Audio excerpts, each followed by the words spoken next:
제가 지난 주간 한 주간 휴가로 쉬었기 때문에 오늘은 5년 전에 설교했던 설교를 다시 하겠습니다. 설교를 새로운 틀에 좀 맞추었지만 내용은 거의 그대로입니다. 아마도 여러분 중에 반쯤 되시는 분들이 들으셨을 것이나 한번 다시 본문의 의미를 깊이 생각해 보는 것이 유익하리라 생각해서 오늘 본문을 택했습니다. 설교를 시작하겠습니다.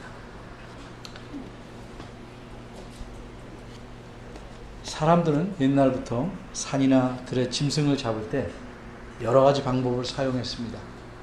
그 중에서 미리 짐승이 지나갈 만한 장소에 구덩이를 깊이 파놓고 짐승이 눈치채지 못하도록 구덩이 위에 흙이나 풀을 살짝 덮어서 짐승을 잡는 방법이 있습니다.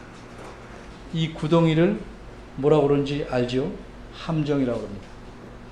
또 다른 방법은 새끼줄이나 끈으로 고리를 만들어 그 안에 짐승이 걸리게 하는 것입니다. 이렇게 짐승을 잡는 올가미를 올무라고 합니다. 또 다른 한 가지 중요한 방법이 있는데 이건 짐승을 꿰어서 잡는 방법입니다. 이때 도구를 사용합니다. 짐승이 좋아하는 먹거리를 안에 넣어놓고 짐승이 들어와서 먹으려고 할 때 잡아당겨서 줄을 문이 닫히는 도구입니다.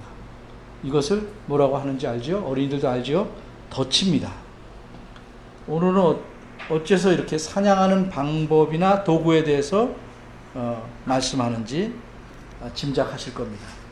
오늘 설교 제목이 덫과 올무이기 때문입니다. 그런데 이런 덫과 올무, 이런 낱말은 오늘 본문에 나오지 않는 것처럼 보입니다. 그런데 어째서 오늘 제목이 덫과 올무일까? 설교를 들어보시면 알게 됩니다. 오늘 본문은 예수님께서 베드로를 책망하신 내용을 기록하고 있습니다.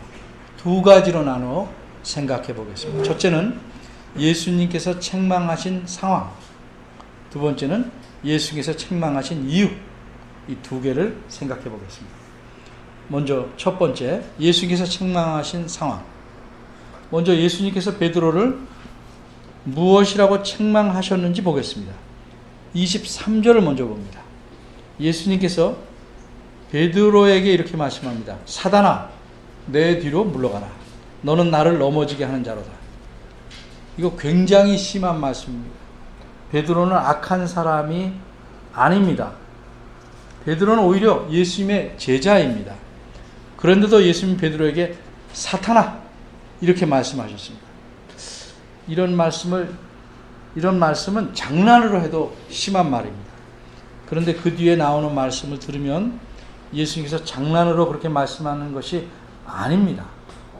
우리말 성경에서는 그 뒤에 되어오는 말씀이 너는 나를 넘어지게 하는 자로다 이렇게 되어 있습니다. 근데 이것은 우리말 성경에서 풀어서 쓴 말입니다. 설명하는 식으로 표현한 말입니다. 원어에서는 너는 나의 덫이다 이렇게 말씀했습니다. 너는 나의 덫이다. 게다가 원어 순서대로 말하면 덫이라는 말이 제일 앞에 나옵니다. 덫이다. 너는 나의. 베드로가 예수님을 잡으려는 덫이라는 사실을 예수님은 강조한 겁니다. 예수님은 분명히 예수님의 제자, 그것도 가장 친밀한 제자 중에 한 사람입니다. 그런데 어떻게 예수님께서 베드로를 가리켜 덫이라고 말씀하실 수 있을까? 어쨌든 예수님 말씀의 의도는 베드로야, 너는 나를 잡아서 죽이려는 덫이나 올무와 같다 하는 뜻입니다. 도대체 어떤 상황이었기에 예수님께서 베드로에게 이렇게 심한 말씀을 하시게 되었는지 본문을 좀 더 차근차근히 보겠습니다. 예수님께서 이렇게 말씀하시게 된 직접적인 상황은 22절에 나와 있습니다. 베드로가 예수님을 먼저 붙들었습니다. 그러면 제자가 감히 스승의 몸에 손을 대었다고 화가 나셔서 예수님께서 이렇게 심한 말씀을 하신 것일까? 그것은 아닙니다. 우리말 성경을 보면 붙들고 간하여 이렇게 표현이 나옵니다. 이 말씀의 원래 뜻에다가 뜻에 맞게 제가 살을 붙여 설명하면 이렇습니다. 베드로는 제자들과 함께 계신 예수님의 팔을 슬쩍 잡아당기면서 주님 저 좀 보시죠 하고 불러낸 것입니다. 이것이 여기서 붙들고 라는 의미입니다. 그럼 어째서 제자가 스승을 불러내었습니까? 여러 제자들이 있는 곳을 말하기는 곤란해서 그들을 피해서 따로 드릴 말씀이 있기 때문이었습니다. 그 말씀이 무엇이었을까? 한마디로 그렇게 하지 마십시오 라는 말입니다. 그렇게 하지 마십시오. 그런데 베드로가 예수님께 말씀을 드리는 태도가 비록 공손하다고 할지라도 그 말하는 의도는 예수님을 책망하려는 것입니다. 여기 간하여 라는 말이 원어의 뜻으로는 책망하다는 의미입니다. 예를 들면 학교 선생님이 듣기 민망한 말씀을 하자 한 학생이 일어나서 선생님, 우리를 가르치시면서 그렇게 말씀하시면 됩니까? 이렇게 공손히 말했다 할지라도 이것은 일종의 책망입니다.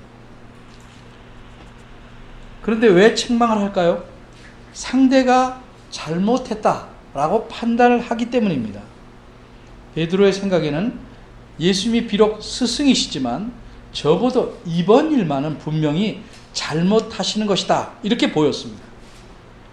그래서 스승의 잘못을 깨우쳐서 그 잘못을 고치게 하려고 꾸짖으려는 겁니다.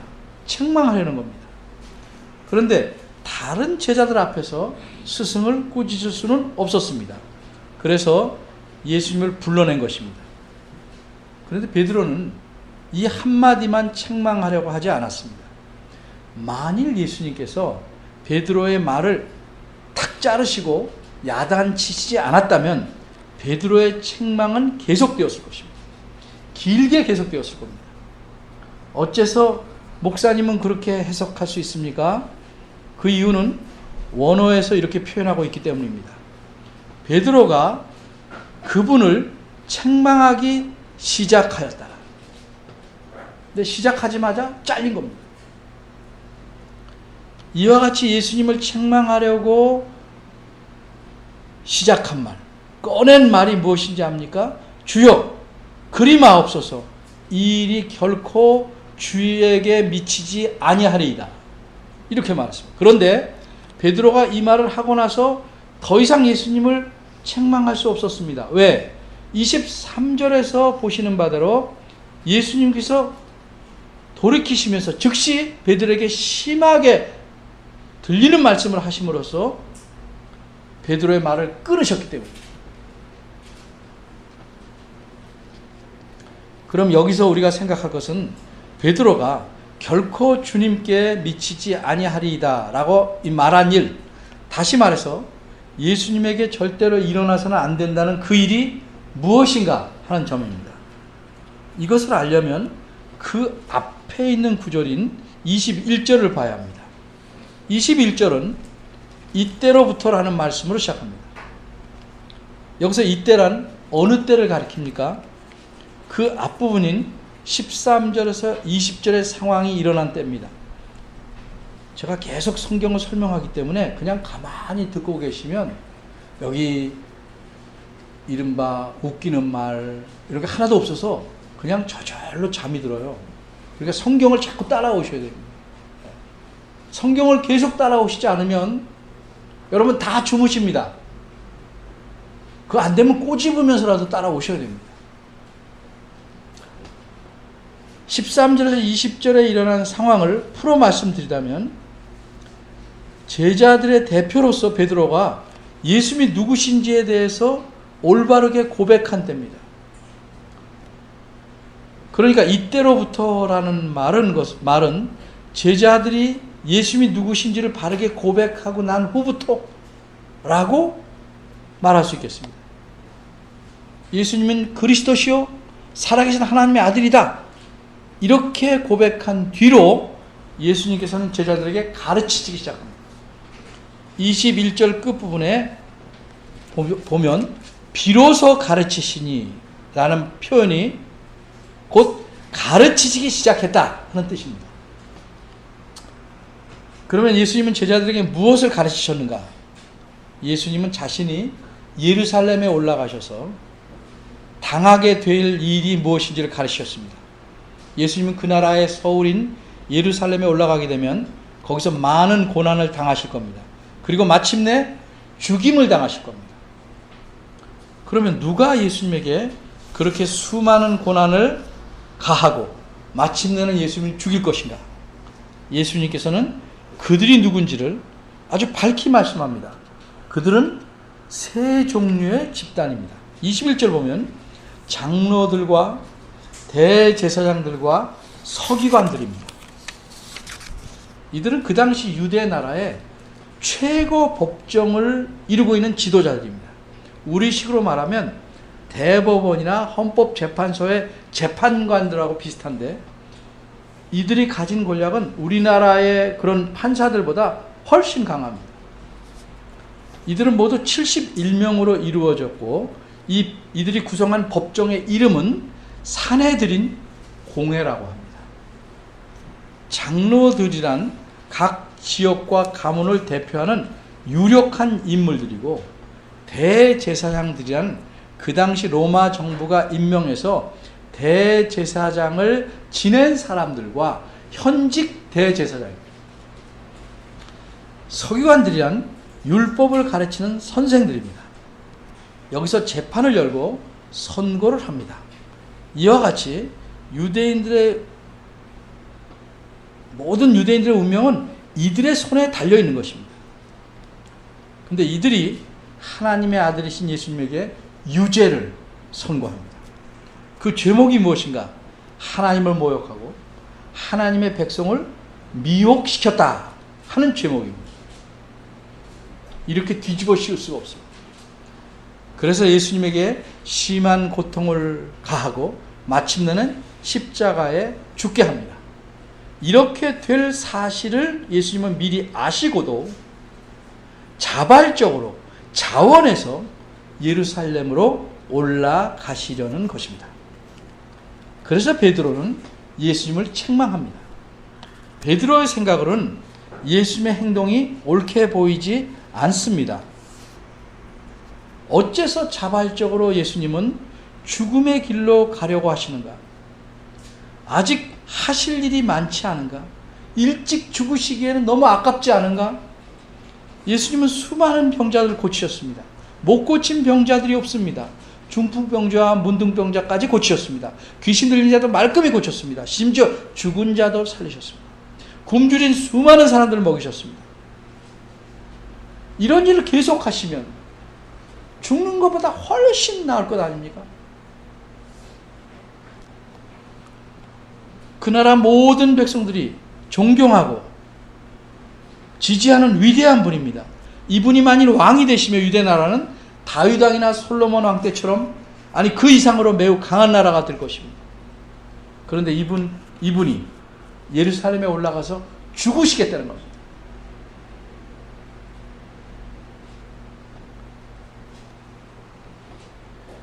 우리식으로 말하면 인생의 반도 못 사신 분이 죽으신다는 겁니다. 죽는 것이 이렇게 분명한 줄 알면 피하면 될 것 아닙니까? 소나기 옷은 피하고 보라는 속담처럼 죽음도 피할 수 있다면 피해야 마땅한 것이 아니겠습니까? 굳이 죽으러 가야 하겠습니까? 이제까지처럼 앞으로도 길이길이 하나님의 능력을 드러내서 수많은 일을 해서 사람들로 하여금 하나님께 영광을 돌리게 하고 사람들의 삶이 자유롭고 행복해지다면 그런 일을 하시다면 얼마나 좋은 일이겠습니까? 그런데도 예수님은 죽으러 가시겠다는 겁니다. 이게 말이 됩니까? 베드로에게는 도저히 말이 안 되고 이해가 안 되는 겁니다. 그러니까 베드로는 스승을 책망해서라도 그 길을 가지 못하도록 막아야 했습니다. 그것이 스승에 대한 자신이 해야 할 도리라고 생각했습니다. 물론 베드로는 예수님께서 죽임을 당한 후 제3일에 다시 살아나야 한다는 말씀도 들었습니다. 그런데 듣는다고 다 이해하는 건 아닙니다. 그 뜻을 베드로는 제대로 이해하지 못했습니다. 어떤 의미인지 올바로 알지 못했습니다. 자신의 편견이 그 말을 이해하는 걸 방해했습니다. 막았습니다. 훗날 베드로는 예수님의 무덤을 찾아갔을 때 무덤이 텅 빈 것을 보고도 예수님이 다시 살아나신 것을 확신하지 못했습니다. 그러니 지금 예수님께서 다시 살아나실 것이다 하는 말씀을 제대로 이해할 리가 없습니다. 두 번째입니다. 예수님께서 책망하신 이유. 그렇게 하시지 말라고, 그렇게 하시면 안 된다고 베드로가 한 말씀에 대해서 예수님의 입장은 매우 단호했습니다. 우리말 성경에는 21절을 보면 자기가 예루살렘에 올라가 고난을 받고 죽임을 당하고 살아나야 할 것을 가르치셨다, 이렇게 부드럽게 표현했기 때문에 예수님 말씀에서 어떤 단호함이 덜 드러납니다. 그런데 원어를 보면 예수님은 이 말을 씁니다. 반드시 해야만 한다 하는 표현을 씁니다. 그러니까 이 낱말을 살려서 예수님 말씀을 설명하자면 예수님이 이렇게 말씀하는 겁니다. 나는 반드시 예루살렘에 올라가야만 한다. 반드시 많은 고난을 받아야만 하고 반드시 죽어야만 하고 반드시 살아나야 하기 때문이다.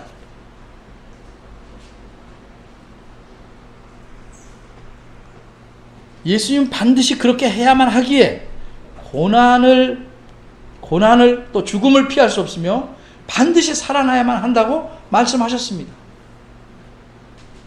어째서 예수님께서 반드시 이 모든 일들을 감당하셔야만 할까? 하나님께서 그렇게 정해 놓으셨기 때문입니다. 쉬운 말로 이것은 예수님께서 피할 수 없는 운명입니다. 하나님께서 이미 확정해 놓으신 운명이었습니다. 그런데 베드로는 이러한 예수님의 운명을 이해하지 못했습니다. 베드로는 하나님께서 예수님에게 그런 운명을 미리 확정해 놓으신 의도를 이해하지 못했습니다. 왜 하나님은 예수님에게 그런 운명을 미리 정해 놓으셨을까? 구약 성경을 알고 있는 베드로와 제자들은 그 이유를 이해했어야 합니다. 예를 들면 구약 성경에서 뭐라고 말씀했습니까? 이사야 53장 한 예를 들면 전체에서 그 이유를 분명히 말씀합니다.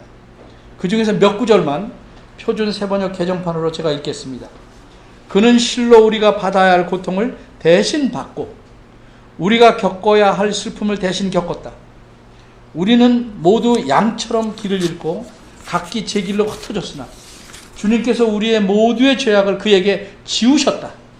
그가 체포되어 유죄 판결을 받았지만 그 세대 사람들 가운데 어느 누가 그가 사람 사는 땅에서 격리된 것을 보고서 그것이 형벌을 받아야 할 내 백성의 허물 때문이라고 생각하였느냐.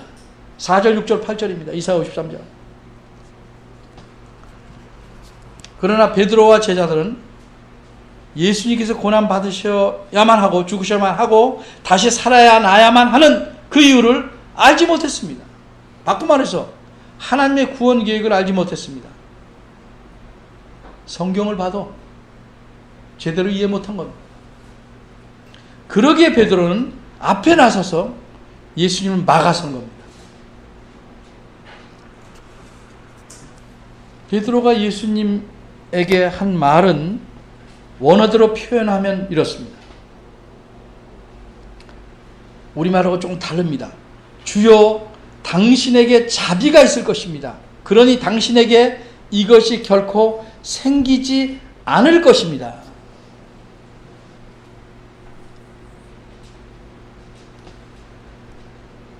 베드로의 말의 뜻은 하나님께서 자신의 아들이신 예수님에게 자비를 베푸셔서 이런 일이 결코 나게 하지 않을 것이라는 뜻입니다.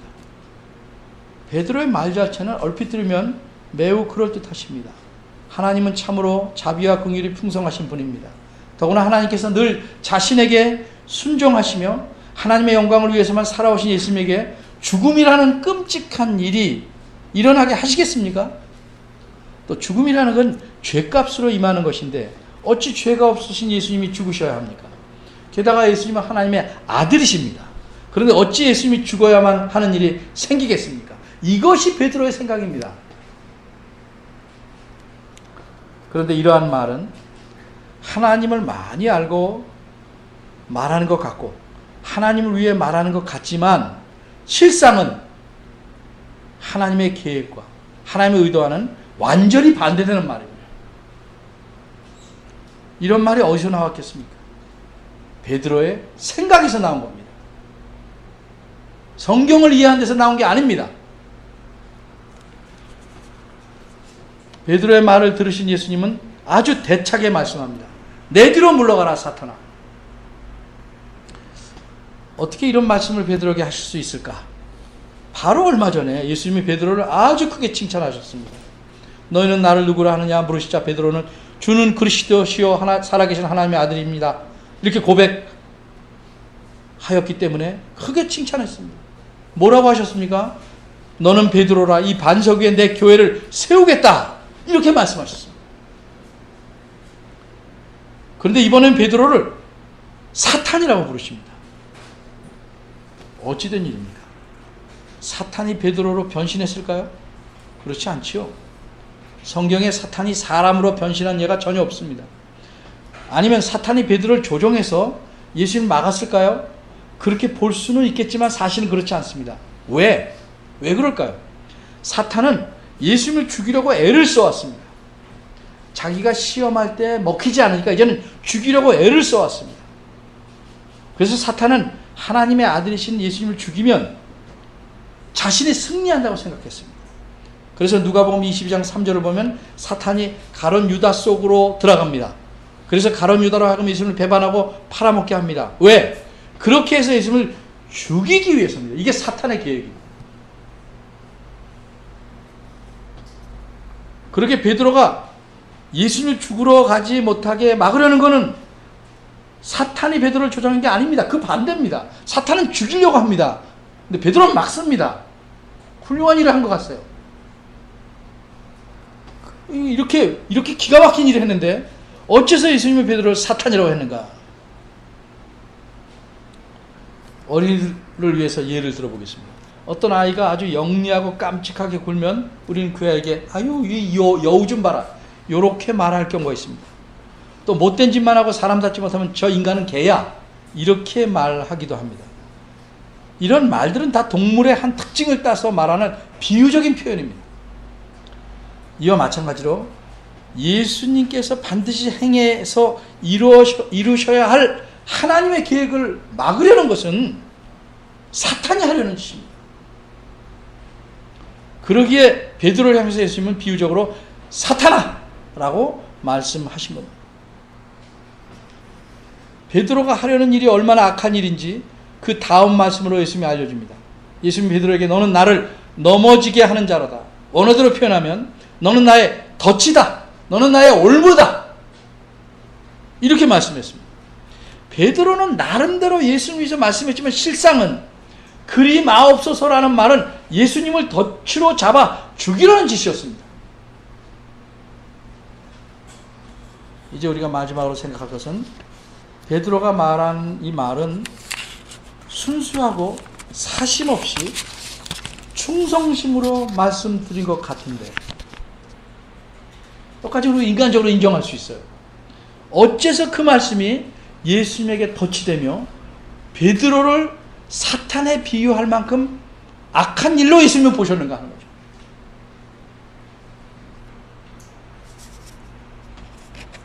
우리 마음이 순수하면 다 좋은 것인가? 순수해야 하지만 그렇다고 다 좋은 것인가? 예수님은 다음 말씀을 하셨는데 거기서 우리는 왜 그것이 예수님에게 덫이 되고 사탄에 비유할 만큼 악한 일인지 그 이유, 대답을 얻을 수 있습니다. 23절 하반절은 너는 나를 넘어지게 하는 자로다 다음에 왜냐하면으로 시작합니다. 왜냐하면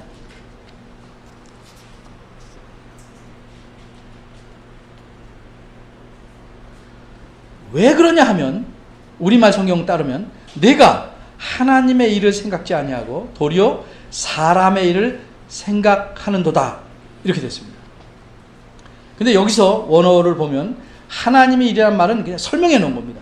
원문대로 좀 더 정확히 말하면, 왜냐하면 너는 하나님의 생각이란 말 없어요. 하나님의를 아니라 사람들의 을 생각하기 때문에. 이렇게 했으니까 여기에는 생각이란 말을 자연스럽게 집어넣은 겁니다. 그러니까 번역을 잘 집어넣어서 한 것입니다. 그러니까 풀어 말하자면 베드로는 하나님의 생각을 고려하지 않고 사람의 생각이나 관점에서 생각하고 있기 때문이라는 말씀입니다. 여기까지가 본문에 대해서 살펴본 겁니다. 이제 이 본문에서 우리가 알아야 될 것은 무엇인가? 예수님은 우리들에게 무엇을 원하시는가 하는 점입니다. 예수님께서 교회를 이루는 우리 그리스도인들에게 어느 시대나 무엇을 원하시는가 하는 사실입니다. 그것은 예수님께서 베드로와 제자들에게 원하시는 것과 같은 것입니다. 무엇입니까? 모든 일에서 우선적으로 하나님의 생각으로 생각할 것. 이것을 요구하십니다. 이렇게, 즉 하나님의 생각으로 생각한다는 것은 하나님 믿지 않은 자들은 도저히 할 수 없는 일입니다. 왜? 그들은 하나님 모르고 하나님의 생각들을 알 도리가 없고 안다 한들 신경도 안 쓰기 때문입니다. 그러면 하나님을 믿는 우리 그리스도인들은 저절로 하나님의 생각으로 모든 일을 생각할 수 있을까? 전혀 그렇지 않습니다. 그렇게 다 생각한다면 교회 안에 분란이 생기고 왜 여러분이 성숙하지 않습니까? 하나님의 생각으로 생각하는 것은, 하나님의 관점에서 생각하는 것은 배우고 훈련해야 합니다. 어떻게 합니까? 한번 생각해 봅시다. 사람이 자기 생각을 어떻게 표현합니까? 자신의 말과 글을 통해서 표현합니다. 그리고 우리는 상대방이 표현한 글이나 말을 통해서 그의 생각과 의도를 압니다. 근데 그 표현을 잘못하면 오해하는 것이고, 잘 표현해도 편견 때문에 잘못 알아들을 수도 있죠. 어쨌든 자신의 생각과 의도를 글이나 말로 표현으로 나타냅니다. 근데 하나님께서는 자신의 생각들, 의도, 계획을 자기 말씀은 성경 말씀을 통해서 정확하고 흠이 없게 알려주셨습니다. 표현에는 문제가 없습니다. 그러기에 우리는 하나님 말씀을 잘 살펴서 바르게 이해하지 않으면 하나님의 생각을 알 수 없고 그분의 생각에 맞게 생각할 수 없습니다. 그래서 성경을 바르게 이해하는 게 매우 중요한 겁니다. 그럼 예수님께서 베드로를 그렇게 질책한 것이 정당한가? 그때는 우리처럼 성경이 없었을 텐데, 하지만 그들에게는 구약 성경이 있었습니다. 그것만으로 충분히 얼마든지 하나님의 생각들과 하나님의 구원 계획을 알고 깨달을 수 있었습니다. 그러나 베드로는 그렇게 하지 않은 것입니다. 사람은 하나님의 생각을 모르면 어떻게 합니까? 자연히 사람들이 갖고 있는 일반적인 생각에 따라 생각하고 행동합니다. 물론 사람들의 생각에는 기발하고 창의적이고 유익한 생각이 많이 있을 수 있습니다. 그런 게 없다는 뜻이 아닙니다. 지금 사탄이 하는 일은 뭐냐? 하나님의 생각을 못 보게 합니다. 하나님의 생각을 못 가지게 하고 사람들의 생각으로 채우려고 합니다. 이게 사탄이 하는 일입니다. 하나님의 생각을 혹 봐도 무시하라고 속삭입니다. 그리고 많은 사람들의 생각과 관점을 따라가는 것이 네가 이 세상을 살기에 지혜롭고 무난하고 유익하다고 자꾸 부추깁니다.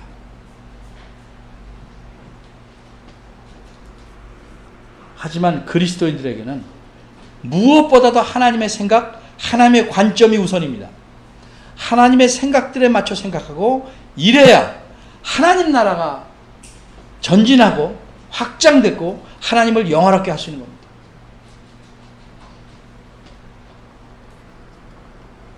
그리고 하나님의 생각에 따라 생각하고 일하는 것이 궁극적으로는, 당장은 아닌 것처럼 보이지만 궁극적으로는 모든 사람들에게 유익합니다.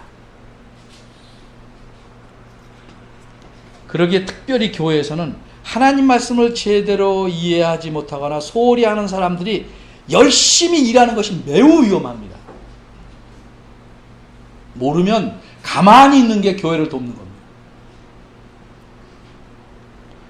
결국 그렇게 열심히 일하면 하나님의 생각을 모르고 관점을 모르고 일하기 때문에 사탄이 원하는 일에 이바지하고 교회를 위태롭게 하는 올무가 될 수 있는 것입니다. 이를 한번 들어보겠습니다. 많은 사람들이 이렇게 생각합니다. 하나님의 생각이 아닙니다. 성경이 그렇게 가르치지 않습니다. 근데 어떻게 생각합니까? 하나님께서 내게 복을 주셔서 돈을 많이 벌면 그것으로 헌금도 많이 하고 선교와 구제도 많이 해서 하나님을 기쁘시게 하겠다고 말합니다. 성경에 어디 그런 걸 가르칩니까? 자기는 그렇게 생각합니다. 자기가 좋아하니까. 또 직분자를 선택할 때 가난한 사람보다 재산이 많은 사람을 뽑으려고 합니다. 사회적 지위가 높은 사람을 뽑으려고 합니다. 왜? 교회에 헌금을 많이 할 것이고 사회에 좋은 영향을 많이 끼칠 것이라고 기대하기 때문입니다. 성경이 그렇게 가르치나요? 그런 생각은 하나님의 생각으로 생각한 거 아닙니다. 하나님께서는 여러분에게 돈이나 재물을 바라시지 않습니다. 이 다음에 잘 되면, 내가 잘 되면 뭘 하겠다? 그런 일 전혀 바라시지 않습니다. 지금 이 순간 여러분 자신의 마음, 그 마음에서 나오는 행동을 원하시는 겁니다. 여러분의 헌신된 마음을 원합니다. 오늘 본문 다음 구절인 24절에서 예수님은 이 말씀에 이어서 제자들에게 뭐라고 말씀하셨습니까?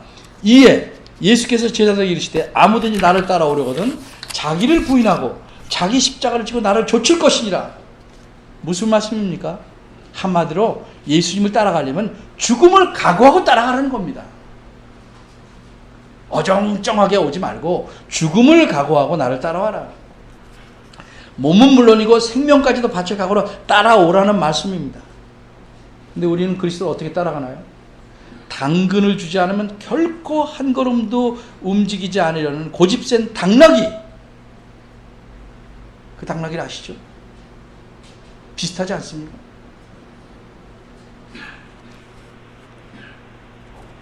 그런 당나귀처럼 혹시 하나님을 따라가려고 하지 않습니까? 뭘 주시면 고맙습니다 하고 그만큼 가고, 아무것도 안 주는 것 같으면 토라져 있고. 여러분, 하나님의 생각으로, 성경에 나타난 하나님의 말씀으로, 그 관점으로 내 삶을, 내 인생을, 내 미래를, 내 가정과 자녀들을 한번 생각해 보십시오.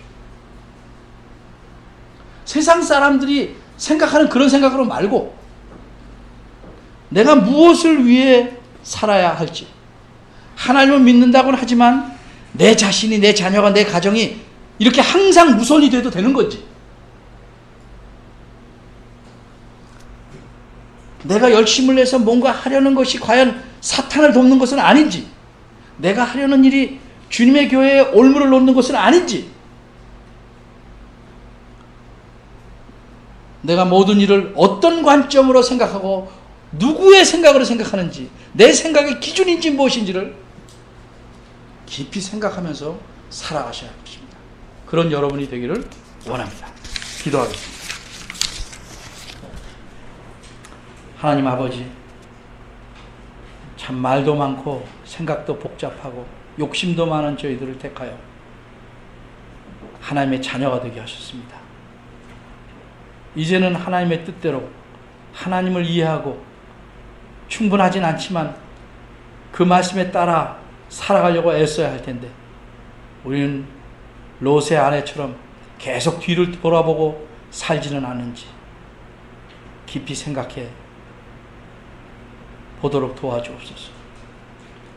우리의 진심이 하나님이 기뻐하시는 헌신된 마음이 되게 하시고, 무슨 일을 하든지 무엇을 하든지 어떤 생각을 하든지 하나님의 생각으로 먼저 생각해 보는 그런 자세로 살 수 있도록 이끌어 주옵소서.